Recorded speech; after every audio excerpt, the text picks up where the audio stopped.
As soon as Vicky made that statement, little did she know that she was going into a trap set for not only her brother, but for herself as well.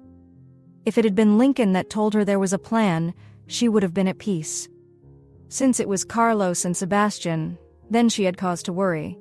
But Vicky did not understand this. She took her father's car keys and looked at Gloria. "Let's go. Let me drop you at home," Vicky said to her friend. "Then I'll follow up on a business transaction. Don't worry, you are my brother's wife. I have made that promise to you and I will fulfill it. Do you understand?" Gloria nodded her response. So she drove the Bentley to Gloria's parents' home. When they got to her home, Gloria stepped out of the car. "Keep in touch, okay?" she said, gesturing to her friend, and they waved to each other, and Vicky left. She made her way to Carlos's penthouse, which was located in the heart of the city. When she got there, the guards interrogated her for hours before Carlos was finally contacted, and then they let her in through the gates. When she got to the house, she turned off her engine and stepped out, locking the car. She stepped in, her heeled sandals clicking on the tiled floor. "Carlos! Carlos!" she called as she was walking from one hallway to the living area, which was located at the far end of the hall. When she got there, she saw Carlos with other ladies. "Hey, Carlos," she said as she smiled. "Hey, gorgeous," Carlos greeted. "Please, can you tell your girls to leave us? I'm here to discuss with you." "Okay, ladies," he said, showing them all out, all 6 of them. As the ladies left, they all eyed Vicky as they were passing by, but she did not take note. She came here for one thing, and one thing only. "So, you said you are ready to take up the offer, right? I need you to tell me the businesses your brother is into now. What are his latest businesses? Get them for me, and whatever else you want, I'll get that for you," Carlos said with a promise. "All I want is for you to make sure that that woman that my brother calls his wife is out of his life for good. That is all I ask of you," she said with disgust on her face at just mentioning Ophelia. "Oh, wow, then we want the same thing," he revealed. "Really?" Vicky asked. "Yes, since your brother took my position. That position was supposed to be mine, but because he could bribe a lot of people, they voted him as president. Now I'm going for his wife," Carlos said. "But I'll need you to lure her out to a place where I can pick her." "Okay, leave that to me," Vicky told him. Once they finished their discussion, she got up. "Carlos, I'll be in touch," she said. "All right, my baby girl," he responded. And with that, she left Carlos's home and went back to her father's house. Now Vicky was biding her time. "I will wait a little bit before I go visiting my brother's wife," she planned. But what she did not know was that many surprises awaited her. Meanwhile, as the CEO pointed at his seat and asked Mrs. Ophelia Prescott to take over from him, she didn't know what to do. Her legs grew weak in an instant. She was almost falling when the man held her by the hand that he had just shaken. "It's okay, Mrs. Prescott. I know it sounds a little bit too much, but it is yours. Everything is yours, and with all pleasure, I hand everything over to you. This is the wedding gift your husband prepared for you. He must have told you that it was waiting for you in the office. It's this seat, so please, Mrs. Prescott, kindly take your seat," he said as he held her hand and ushered her to take a seat behind the big mahogany table. Ophelia looked at herself and did not understand what was going on at all. "Mrs. Prescott, in case you need to change the staff here, you are free. These ones have worked with me for years and are faithful. But if you have a need to change the team, go ahead." "Oh no, sir, I don't think I want to change them.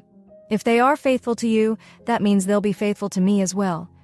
Since they are already working here, I need them to put me through 1 or 2 things," Ophelia pointed out. "Yes, you are correct. That is correct. Let me call them and introduce them to you," the CEO said.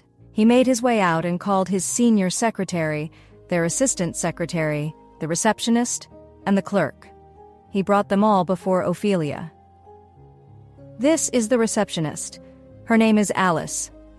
This is the senior secretary. His name is Timothy. And here by his side is the assistant secretary, Stanley, and the clerk is called Benedict." He introduced them to her. The CEO then turned to them. The same way you have been working faithfully with me for many years, I'm handing your new CEO to you. Work faithfully with her. You know she's a woman? They are soft-hearted. If you work well with her, you'll get more than you could ever get from me. Be loyal and be diligent with her. So I leave you to proceed on leave, he said to them and turned back to Ophelia. Mrs. Prescott, I'm leaving. From this moment I'm proceeding on a long leave that I have been postponing for quite a long time now.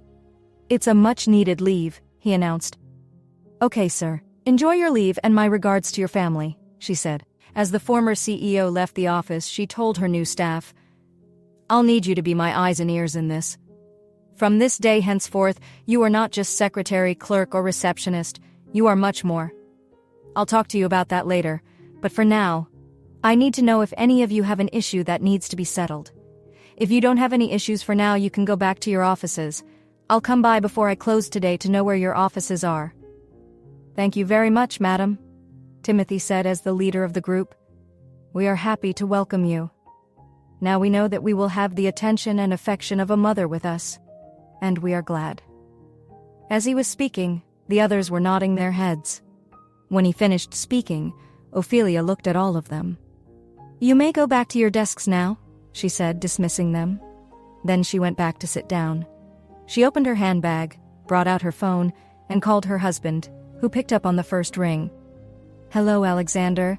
Is this the wedding gift you were planning? Why do you treat me this way? Isn't this too big? I used to be an administrative assistant. Is this upgrading not too much at once for me? She complained. Really, Ophelia, my sweetheart, the day you said I do to me, your status changed. You are no longer that girl that anyone could bully. You had become Mrs. Alexander Prescott, and that is who you are. I need for you to understand this and work in your role. How do you like your new office? My office is nice and beautiful. It's big and very strange to me. I was coming from a cubicle, and this office is suitable for men like you, not for me. What do I know about anything? She said. Just enjoy it. I'll be around later. You and I will go out for lunch, okay? All right, Alexander. See you later, she said, and then ended the call. Ophelia looked around the office. She checked all the extra doors that she noticed. She saw a doorway full of shelves. Another door led to a room with a bed and a sofa, and another door led to the bathroom. Wow, so this is like a complete house. Maybe one day I would stay in the office and see what Alexander would do, and I would refuse to go home, she chuckled to herself. Of course, she knew what her husband would do. Her husband would come here and stay the night with her. Then she came back to her seat and sat down. What do I do in a big office like this? She said to herself, and then checked the table to see if there were any files, checking its drawers one after the other, but there were no files. So she sat down, took her phone, and started playing a game on the phone. A couple of hours later, Alexander opened the door and showed his face. Mrs. Alexander Prescott, I am here to take my wife out to lunch. Is she ready? Alexander, your wife is always ready for lunch, and that is all she is ready for, Ophelia said, and Alexander laughed. I didn't ask for anything else. I only said lunch, Ophelia. Get your mind out of the gutter, he said. Look at you, Alexander. Am I the one with a mind in the gutter or you? Let's go, she said as she grabbed her handbag. Her husband let her step out ahead of him. As she was walking, she noticed the receptionist's office was just close to hers, so she went to the entrance. Hey, Alice, so this is your office. So where is Timothy's office? Ophelia asked. Madam, he is down the corridor. Let me take you there, Alice suggested as she got up from behind her desk. No, please don't. I'll go myself, Ophelia insisted. No, madam, I'll take you there. Please let me. Alice was beside her in seconds and led the way down the corridor to Timothy's office. When they got there, he was typing away on his laptop. Timothy, I've finally seen your office. I'm going off to lunch now, she informed him. What about Stanley? He's just beside me here, the next door, Timothy said, and Alice led her to the door. Stanley, your office looks cozy. I'll be heading to lunch now. Any one of you want anything to eat? I could get you something to eat, Ophelia asked them. Oh, madam, please don't worry, Alice said. I worry about my staff, Ophelia said. Where is Benedict? She asked. Madam, Benedict just took some files downstairs, Stanley said. Well, I'll get you all something, okay? Bye for now, she said to them and left with her husband. As they stepped into the elevator, they rode down. She noticed that it wasn't the general elevator. There were only 2 in it, and Alexander was almost leaning into her. Someone will come in, Ophelia panicked. No one will come in. Just calm down, Alexander said.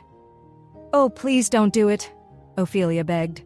So he restrained himself from going any further.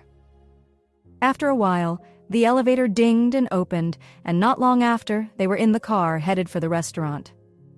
Let's go to the Enclave, Alexander told his driver Festus. All right, sir. As soon as they parked the car, they stepped out. Alexander led his wife into the restaurant to a secluded corner, and a waiter came to take their order. It was not long after that a trolley of food was brought to their table. It was a buffet, so they left the trolley with them, and Alexander served his wife and served himself. They sat in companionable silence, and after a while, Alexander raised his index finger, and the waiter noticed and came to them. There's no wine here. You didn't ask if we wanted wine, he said. Please, we want Merlot. So the waiter hurriedly went to bring the wine for them and served them. As they were eating and taking wine, Ophelia said, Alexander, what will I do in that office? How long have you been in that company? Alexander asked. I've been in this company for 6 years, Ophelia responded. Alexander was distracted by the trolley for a few seconds. Ophelia wondered what caught his attention. Then he picked up a paper at the side of the tray and read,